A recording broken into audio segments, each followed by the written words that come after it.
What's inflation got to do with the price of fish? Well, in Grimsby, they know the answer. Sky News' target town is the historic centre of the food processing industry. As inflation finally returns to the Bank of England's target, here they say the statistics and the slab tell the same story.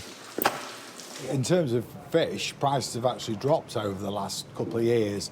We had the container crisis after COVID when stuff that we import from the Far East went through the roof. And then that's come back to normal, if not below what it was pre-COVID.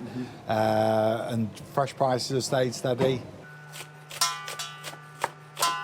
Falling food inflation is welcome for the hospitality trade, battered by COVID and cost pressures on businesses and their customers that the boss of one of Britain's biggest pub chains told me will linger. Energy cost, food cost, drink cost, labour cost. These are all costs that have been volatile over the last couple of years.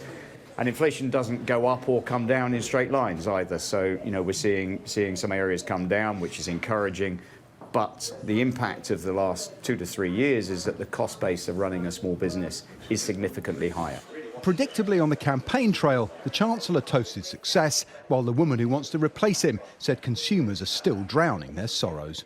Having inherited inflation that was higher than nearly any other major economy, it is now lower, and that means the difficult decisions we've taken have paid off. I don't think the economy has turned a corner.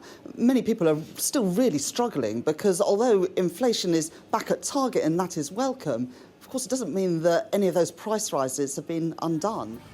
On the front in Cleethorpes, the political debate is less important than the pound in people's pockets.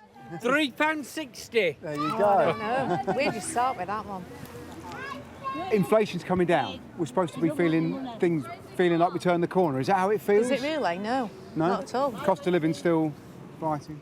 Inflation is rising. They need to put wages up. We're all support workers and our economy is disgraceful, what we get paid. Disgraceful. Are you feeling things getting any easier? Not really, no. Not at all. Everything's still as expensive as it is. If it goes down in the next 3 or 4 months, I'll retract that statement and I'll say fair enough, I was wrong. But I don't think it will.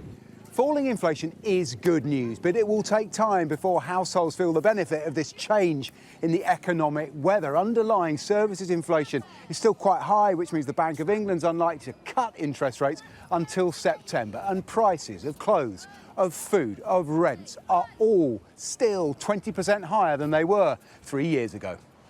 If this is the turning of the economic tide, it may have come too late to change the course of the election. Paul Kelso, Sky News in Grimsby and Cleethorpes.